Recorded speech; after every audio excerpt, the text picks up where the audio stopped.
जय श्री कृष्णा। गोवर्धन पूजा की पौराणिक कथा। दीपावली के बाद पूरे देश में गोवर्धन पूजा बड़ी ही श्रद्धापूर्वक देश में मनाई जाती है। यह त्योहार काफी खास है क्योंकि इसका संबंध भगवान श्री कृष्ण से है।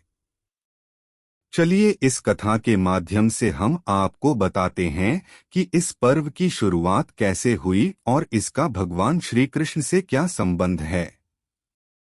द्वापर युग में एक बार देवराज इंद्र को अपनी शक्तियों के ऊपर काफी अहंकार हो गया था। उनका यह अभिमान तोड़ने के लिए श्री कृष्ण ने बड़ी ही अद्भुत लीला रची थी। एक दिन श्री कृष्ण ने देखा कि ग्रामवासी किसी पूजा की तैयारी में व्यस्त हैं और स्वादिष्ट पकवान बना रहे हैं। यह देखकर श्री कृष्ण मैया यशोदा से पूछते हैं कि माँ, यहाँ सब लोग किस पूजा की तैयारियों में व्यस्त हैं।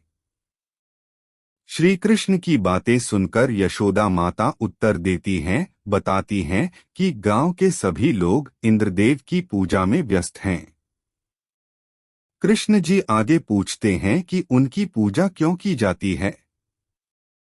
तो माँ यशोदा उन्हें बताती हैं कि यह पूजा इंद्रदेव को प्रसन्न करने के लिए की जाती है, जिससे गांव में ठीक से वर्षा होती रहे और खेतों में फसलें लहलहाती रहें, जिससे कभी भी अन्न की कमी न हो।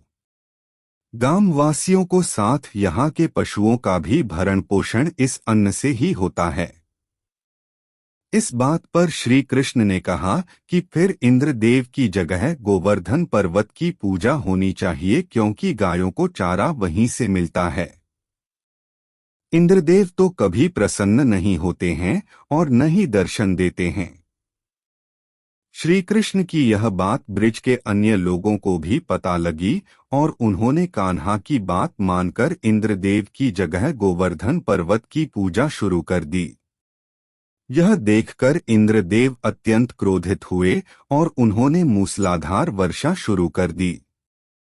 इंद्रदेव ने इतनी वर्षा की कि उससे ब्रिजवासियों को फसल के साथ काफी नुकसान हो गया। वर्षों न रुकने पर सभी ब्रिजवासी श्री कृष्ण की शरण में पहुंचे और उनसे रक्षा की प्रार्थना करने लगे। श्री कृष्ण ने यह सभी ब्रिजवासियों के इंद्रदेव के प्रकोप से बचाने के लिए अपनी कनिष्ठा उंगली पर पूरा गोवर्धन पर्वत उठा लिया।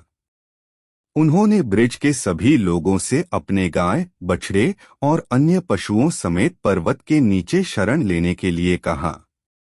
इंद्रदेव श्री कृष्ण की यह लीला देखकर और भी क्रोधित हो गए और उन्होंने वर्षा की गति को और तीव्र कर दिया। तब श्री कृष्ण ने सुदर्शन चक्र से कहा कि आप पर्वत के ऊपर विराजमान होकर वर्षा की गति को नियंत्रित करें, और शेषनाग से कहा आप मेड़ बनाकर पानी को पर्वत की ओर आने से रोकें।